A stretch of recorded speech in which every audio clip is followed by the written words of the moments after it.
Am I the a-hole for refusing to attend family functions now that my father's affair child is being invited to them? This one's got lots of parts, but to simplify it, I, 18 male, practically always had an issue with Sadie, 17 female, who I've known since kindergarten. Her brother, 20 male, bullied me for 6 months when I was in 1st grade. He and his friends bullied me and a few others, but I was his favorite target. My mom got involved and he got in a lot of trouble, especially when he was bullying younger kids. After her brother got in trouble, Sadie turned on me and she has been persistent. My mom was in and out of each school I went to, making sure I was in different classes than Sadie, and that the school didn't let Sadie get away with bullying me too. She didn't stop. At least she didn't stop until we found out my dad is her bio father, which was 10 or 11 months ago. Which brings me to finding out my dad cheated on my mom when she was pregnant with me, and my parents are almost at the end of their divorce now. Dad has tried so hard to stop it. Sadie's mom wasn't married, but she was with Sadie's brother's dad, and they got married when Sadie was 2. Sadie thought he was her dad too, but he didn't treat her the same. And I have been told over and over to be forgiving and compassionate because the exclusion and verbal abuse she got from her dad made her lash out. I was mad when I found out. I was mad at Dad for doing that to Mom. But of all people Sadie he had to make? Yeah, I made it clear to everyone that Sadie might have the same bio dad as me, but I would never be her brother and I still hate her, so she can buzz off and leave me alone. My dad's family aren't talking to him either. They don't like the mess he made, and they tried to rally around me and Mom. But a few months ago, they started to change and would ask us to change our feelings towards Sadie and to find compassion. My mom had none for her, and she told Dad's family members there was no way she would family up, her way to describe it, to a girl who tormented me for a decade, and even cyber harassed me with messages telling me to end myself.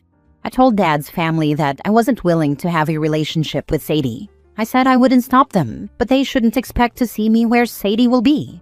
They told me a million times she's my sister, and I told them she's Dad's affair kid and a stalker and I hate her. I said Dad screwing up and making her doesn't change that. Sadie's first family function is going to be Christmas, and Dad's side are so annoyed I won't show my face for even a little while. They told me it would be good for me and for Sadie, and I told them I don't care what's good for Sadie. I said seeing her would ruin my Christmas, just like having to pretend I don't hate her would ruin it. They told me I should see all she's been through and be willing to at least see her for their sakes. Am I the a-hole? Now for the top comments. Not the a-hole. Time to put people on a contact timeout. Never thought I'd be in this position, but you're right.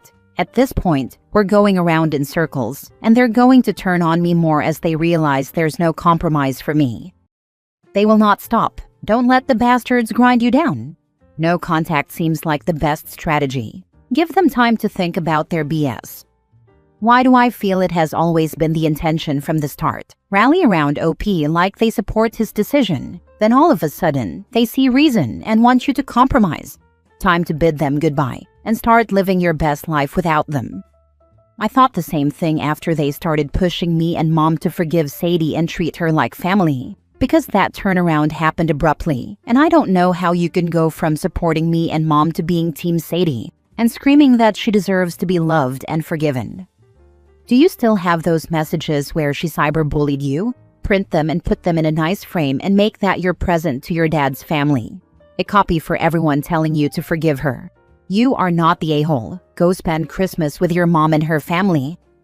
I sure do. A few of my cousins read them, and even thought it was crazy for the older relatives her pushing me to forgive and be Sadie's brother. Do it, OP. Get a big cheap frame, print the messages, and put it in the frame. Wrap it nice, and address it to the whole family. I'm kinda tempted to, but I don't know that it would do much except for pissing them off. Maybe some time of no contact would be better overall. At least it gives me a break from their pushing. Next story. Am I the a-hole for refusing to be my brother's live-in maid after he dropped out of college? My dad passed away a few years ago, and ever since then my brother has decided he is the man of the house. He dropped out of college. I do not think he was going to graduate anyway because he is not very smart. He works in construction, and he does help with some bills, and he fixes our cars and small things around the house. I appreciate that, but he acts like doing those things every few months gives him the right to boss me around every single day and order me to do all the everyday chores. When I came home from my lectures, I saw him fixing one of the cabinets. The first thing he said to me was, "The sink is full. Why did you not do the dishes?" It has been like that for 2 days now. I told him, "I always do my dishes. Those are literally yours and Mom's. I am not your maid." He then started guilt-tripping me and trying to emotionally manipulate me. He said, "I just came home from a 13-hour day, and the first thing I did was fix this broken piece of junk. Mom works 6 days a week. The least you could do is clean the house and do the dishes. I'm not even asking you to cook or do laundry. You are a leech." I told him, "I just came home from 3 lectures and a lab. I have to study for my final exams next week. I do not have time right now to be your maid." He replied, "Typical females of this generation. I will do the dishes and fix this. Go to the mechanic next time. Do not come to me again." I ignored him and went to my room. A few minutes later, he sent me a bank transfer request for $600 with a note that said, "Brake and oil change, parts and labor." For context, I am 1/3 of the household and I do 1/3 of the chores. I clean the kitchen and bathroom 2 to 3 days a week. I do my share, but he acts like it is never enough. I am also a nursing major, so I spend a lot of time studying. Meanwhile, he dropped out of college and uses our dad's passing as an excuse for everything. He was majoring in business, and nothing he claims to do around the house is something he does often. He does those things every few weeks, months, or even years. But he still expects me to clean every day like it is my full-time job. My mom rarely defends me and treats him like an angel. I am exhausted. As soon as I finish my degree and can afford it, I am moving out. Am I the a-hole? It is simple. Mechanic has to post prices in advance and have to have liability. Do not give him money and go to the real mechanic the next time. Your brother does not sound like a type to trust with brakes. Alternatively, send him bank transfer request for cleaning services. I wish I can go to an actual mechanic, but I'm broke at the moment. He gives me a few $100s every few weeks, and that's about it.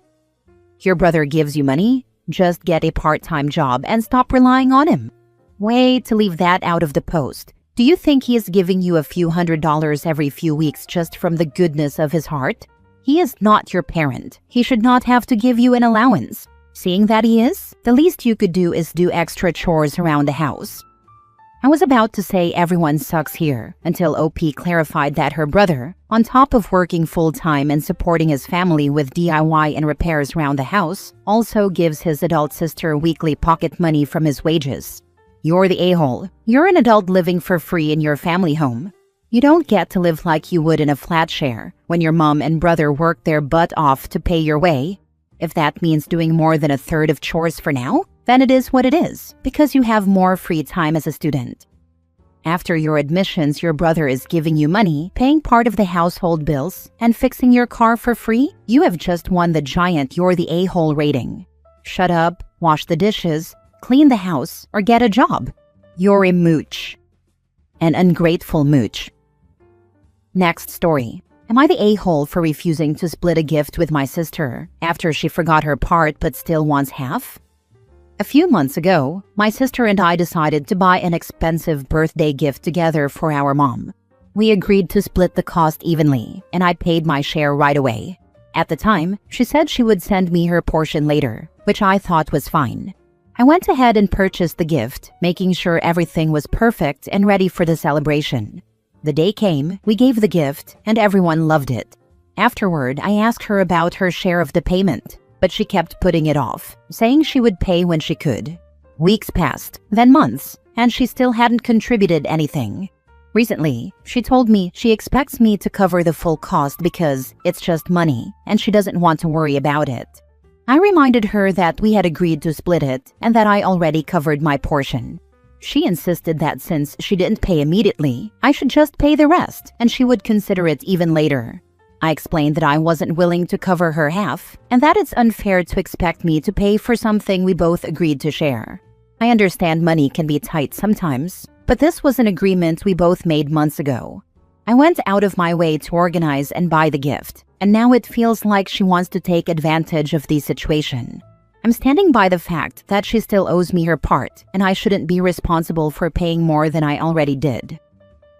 Expensive lesson. We learned it when family agreed to buy mother-in-law a new sewing machine for Christmas. It was $300. This was over 20 years ago, and everybody was to pay $50. We bought machine and immediately received payment from 2 siblings. One sibling I worked with and had to hound her for at least 3 months before she finally paid it. Never received money from the remaining 2. So we paid for half the machine. Never again did we do that. Wow, that sounds so frustrating. It's crazy how some people can just forget or ignore their part of an agreement.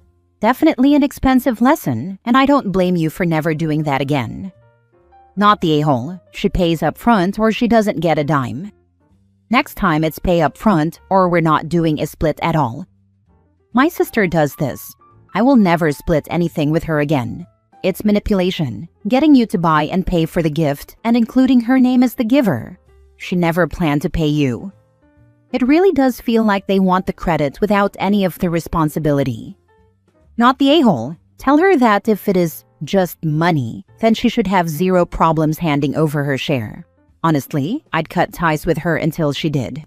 If anyone asks why, just say, she used me for money and refuses to pay me now, with 0 specifics, so it doesn't get back to your mom. Last thing you need is her feeling like a burden, when that is 1000% your sister. I'm not cutting ties, but I am definitely keeping my distance when it comes to anything involving money from now on. Last story. Am I the a-hole for not wanting to invite my biological parents to my wedding after what they did? I, 20-year-old female, am getting married to my fiancé of 2 years, 22-year-old male. My biological parents physically and emotionally abused me all throughout my life, until they kicked me out right after I graduated high school. They'd kicked me out twice before, once when I was 14, and again when I was 16. They would verbally abuse me and tell me things like, "You'll never make it in life," and "Why would anyone love you? You don't do anything but sit around all the time." I'd suffered from depression since I was 8. 2 weeks ago, my fiancé and I were making our list of guests for the wedding. My biological parents came by unannounced and looked at the list, asking why they weren't on it, when my biological father was supposed to be the one to walk me down the aisle. What my biological parents didn't know before is that, when they kicked me out, I went to live with my maid of honor. We'll call her Amy. Amy's parents took me in just having turned 18, just graduated, and with nowhere to go. From that point on, I called Amy's parents my parents, and they eventually adopted me, making Amy not only my best friend, but also my sister. My biological mother, we'll call her Kristen, started getting in my face about not being invited to my wedding and said it was disrespectful and that she was supposed to be there because she gave birth to me. My biological father, we'll call him Marvin, got in my fiancé's face about how he was being a bad influence on me and how he'd never get the blessing to marry me. That's when I snapped and told them they're no longer my parents. They lost the right to call themselves that when they threw me out after I just graduated high school. Marvin was the physical and emotional abuser. Kristen was the emotional abuser. Kristen would look the other way when Marvin abused me physically. I had 3 broken ribs when they kicked me out. Am I the a-hole for not wanting to invite my biological parents to my wedding after what they did? Not the a-hole. Why are you allowing them over your house if they aren't invited to your wedding? Why are you in contact with them at all? Why can't you go no contact? Why did you forgive them enough to allow them back in your life if you don't want them at your wedding? Why did you even answer the door when they showed up? I'm not in contact with them at all. I blocked them on every social media platform, blocked their numbers, and got a new number myself. They showed up at my fiancé's and my apartment, having gotten our address from an old friend whom we no longer talk to. Not the a-hole. But are you absolutely certain your future husband didn't let them know where you were? Because it isn't uncommon for people who have normal families not to understand not wanting contact. I know you say it was through a friend, but make sure it wasn't your fiancé. It wasn't him. He was just as surprised as I was when they barged into our apartment unannounced, and I've seen his messages with people. Call the police next time they show up. And when I say call the police, I don't mean to threaten to call the police. Actually call the police and have them trespassed from your property. Don't invite them and start looking for a new place to live. Hi OP, hopefully you're already hardcore, never doing that again. But just in case you need a pep talk. My bio parents are not physically abusive, but have become more and more emotionally and verbally abusive, especially in adulthood. I let them back into my life after the second time they disowned me, not long before my wedding, and caved about letting them walk me down the aisle, rather than my grandparents, who realistically were my actual parents.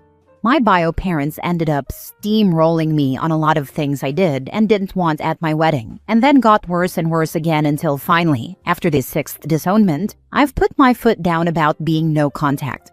Friends and family who actually care about me and believe, or firsthand witnessed, my parents' behavior, get it, and do not do things like betray my trust by forcing me back into contact with them. Those friends and family have also multiple times noted that I am noticeably more like my old self, and I was able to cut back on therapy after multiple breakthroughs because I was no longer being constantly activated. I've realized that my fawning with my parents was never nearly as calculated as I thought, and I was never going to get through to them to be actually kinder people. You owe your bio parents nothing. Even if they'd been model parents at some point in your life, which sounds like they never were anyway, they have treated you like dog crap since. I can guarantee you the only reason they are making a stink is because, by them not being there at the wedding walking you down the aisle, it is readily apparent to more people than ever how horribly they treated you, and they want to save face. Let them reap what they sowed. I agree with others that you should get a camera on your door, never answer if they're the ones at it, and instruct anyone else in your household or frequently over to do the same. Block them on everything if you haven't already. And obviously, huge not the a-hole,